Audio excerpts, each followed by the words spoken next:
estão solicitando mudanças no programa, eles não autorizam algumas histórias, então isso pode criar uma insatisfação por parte do criador, por parte dos roteiristas e também por parte dos atores.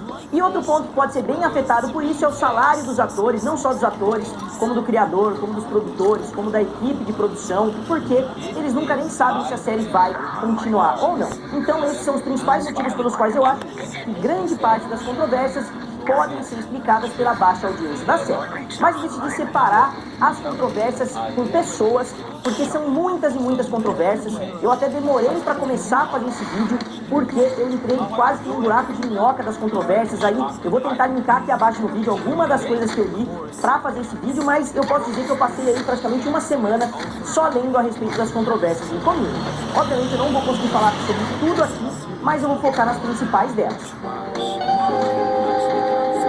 E a primeira pessoa que eu tenho que citar para falar das controvérsias é o próprio criador, é o próprio Dan Harmon, que muitos membros do elenco definiram Community como o próprio Dan Harmon. A série não existe sem o Dan Harmon, assim como aconteceu na quarta temporada. E só resumindo para vocês rapidamente, quando ele era jovem, ele foi aluno da Glendale Community College, que obviamente foi a inspiração de Greendale, e Glendale é uma cidade da Califórnia, nos Estados Unidos. Então ele, mais do que assumidamente, usou as experiências nessa Community College para criar a série Community. Inclusive a história dele tá indo para aula de espanhol atrás de uma garota, na verdade, aconteceu com ele, só que ele estava indo atrás de uma ex-namorada e não atrás de uma garota, como acontece com o Jeff e com a Bria. E o Dan Harmon é um roteirista de enorme sucesso hoje, que ele conseguiu 2 séries muito icônicas. É muito raro um roteirista conseguir uma série, ele conseguiu 2, não só com Community, como também com Rick and Morty, que ele criou juntamente com Justin Roy. E ele tem uma forma de trabalho muito diferente da maioria dos outros roteiristas, porque ele não queria trabalhar em uma sala de roteiristas, ele não queria trabalhar junto com outros roteiristas como mais um, ele queria ter a própria série. Então ele escrevia o roteiro e levava de porta em porta para tentar conseguir a própria série. Então isso obviamente é uma coisa ótima se ele conseguir, mas é uma coisa que vai dar muito mais trabalho para ele conseguir do que ele simplesmente conseguir um trabalho como um roteirista em alguma série que já existe. Então ele até conseguiu produzir alguns pilotos, ele tem um piloto inclusive com o Jack Black, anos antes de Community, mas finalmente ele conseguiu fazer a série Community para o canal NBC, que seria produzida pela Sony. E agora a gente já começa a entrar nos problemas que o próprio Dan Harmon já citou, como problemas aí na carreira dele, é que ele não tinha participado, com exceção do show da Sarah Silverman, que ele criou junto com ela, e ele desenvolveu, mas obviamente a Sarah Silverman era a principal, ela era a chefe ali no programa. Ele nunca tinha participado de uma equipe de roteiristas, ele nunca tinha feito parte de uma grande equipe, então ele não sabia muito bem como lidar com as responsabilidades. Ele realmente não se importava em alguns momentos, em outros momentos ele era extremamente perfeccionista, ele não sabia muito bem como lidar nem com os roteiristas, nem com os atores, e ele cansou de falar em entrevistas que ele não sabia muito bem o que ele estava fazendo. E a série era muito caótica, eles realmente estabeleceram um padrão muito alto para a série já na primeira temporada, então foi ficando cada vez mais difícil. Na segunda e na terceira foi ficando muito difícil deles continuarem mantendo aquele ritmo extremamente caótico. E não só isso, o Dan Harmon se auto-intitula um babaca e ele tem um ego realmente muito grande, tanto que ele colocou o John McHale para fazer o papel que ele faria ali dentro da série, né? Ele é o protagonista porque a série está contando as experiências dele. E hoje existem muitos relatos de que ele chegava atrasado no set, de que ele não respeitava muitos horários, de que ele reescrevia muitas cenas. Depois que a cena já tinha sido gravada, se ele não gostava, ele ia lá e reescrevia, todo mundo tinha que gravar novamente.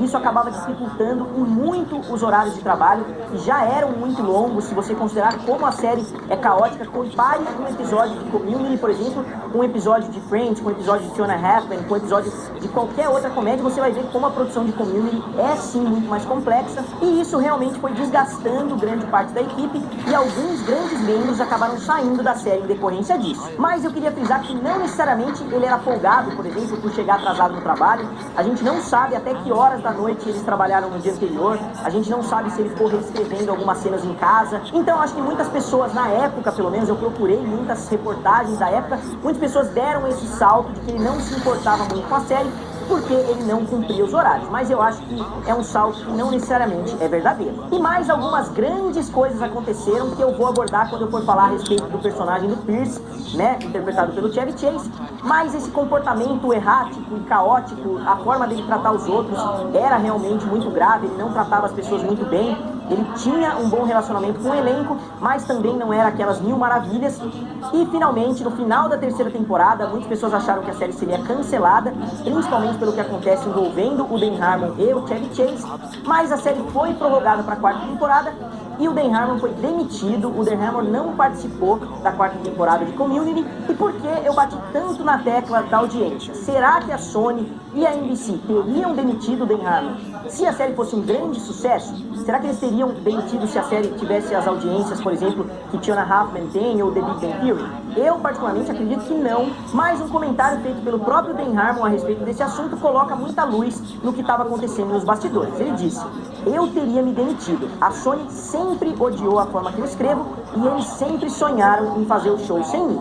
Quer dizer, ele sabia que a Sony considerava ele culpado pelo fracasso do programa. Inclusive, coisas muito mais graves já aconteceram em sets de vários outros programas, de vários outros filmes, sem que os diretores, os produtores, os criadores tivessem sido demitidos. Então, claramente, existiam alguns outros motivos além do comportamento do Dan Harmon, porque os episódios foram produzidos, os episódios foram lançados, então não é que a série parou por causa do Dan Harmon, nem nada disso. Eles simplesmente demitiram ele por causa do comportamento e principalmente por causa da audiência. E no caso de Community, eles sabiam que eles tinham ali um diamante bruto nas mãos, só que eles culparam o criador da série por esse diamante bruto não brilhar mais ainda. E o Dan Harmon, inclusive, falou: eu senti uma estranha sensação de alívio, que pelo que eu ouvi dizer é o que os criminosos sentem quando são capturados. E a pior parte, quem a Sony chamou para cumprir a lacuna do Dan Harmon dentro da série? Eles chamaram algum gênio das séries, alguém que tinha um histórico excelente, que já tinha produzido outras grandes séries de sucesso? Muito pelo contrário. Eles contrataram o Dave Burastil e o Moses Port.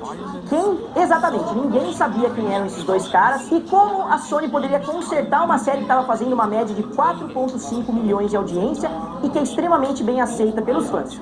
Isso mesmo, eles chamaram dois caras que fizeram uma série com 2 milhões de audiência e que foi completamente destruída pela crítica, inclusive com diversas acusações de racismo. E eu, infelizmente, como a série passava na Warner Channel, eu já assisti essas acusações de racismo. E eu, infelizmente, dois caras que fizeram uma série com 2 milhões de audiência e que foi completamente destruída pela crítica, inclusive com diversas acusações de racismo. E eu, infelizmente, como a série passava na Warner Channel, eu já assisti essa série inteira. A série se chama Aliens in America. Mas a série era simplesmente terrível e a premissa dela era basicamente que um pai e uma mãe tinham um filho meio esquisito, que não fazia amizade com os outros, então eles decidiram chamar um jovem de intercâmbio ali para fazer amizade, para morar junto com o filho, só que eles esperavam que fosse um jovem europeu, bonitão e etc, e veio um jovem do Paquistão. Então essa é a premissa da série, o elenco todo é realmente competente, então dava para dar umas risadinhas ali, mas a série como um todo era simplesmente terrível, e foram esses dois caras que fizeram uma série recheada de clichês e que se rendia a todas as convenções do gênero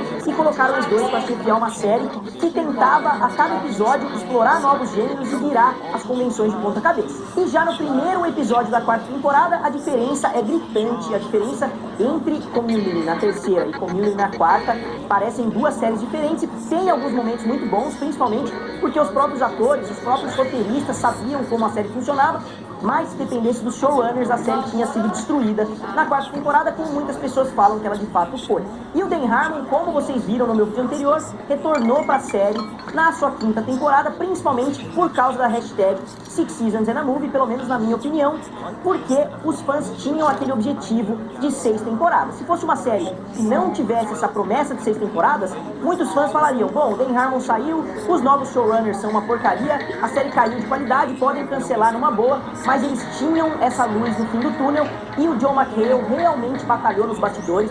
O Dan Harmon, inclusive, no tweet que ele anunciou que foi recontratado, ele falou: agradeçam o John McHale, que faz o Jeff Winger, porque foi ele que brigou nos bastidores para que eu retornasse. E vendo as entrevistas do John McHale, ele tem uma gratidão muito grande pela oportunidade que o Dan Harmon deu para ele, e é uma gratidão que é rara até em Hollywood, porque muitos atores, eles terminam um projeto já pensando no próximo, já pensando no outro, enquanto o John McHale realmente viu que essa foi a oportunidade da carreira dele e ele é muito agradecido por isso. E a cada nova temporada, a cada novo ano, haviam controvérsias. Se você pesquisar todas as reportagens que saíram no decorrer dos anos, que a série na verdade já tinha sido cancelada, e da quarta para quinta não foi diferente, até que o Dan Harmon fez o seu retorno ali, semi-triunfal, vamos dizer, porque a quinta e a sexta não são temporadas muito bem aceitas pelos fãs. Eu diria que a primeira, a segunda e a terceira são as 3 temporadas que os fãs adoram, e muitas pessoas gostam um pouquinho menos da quinta e da sexta. E eu concordo plenamente com isso, porque eu acho que algumas decisões criativas das últimas temporadas foram bem questionáveis, mas eu pretendo abordar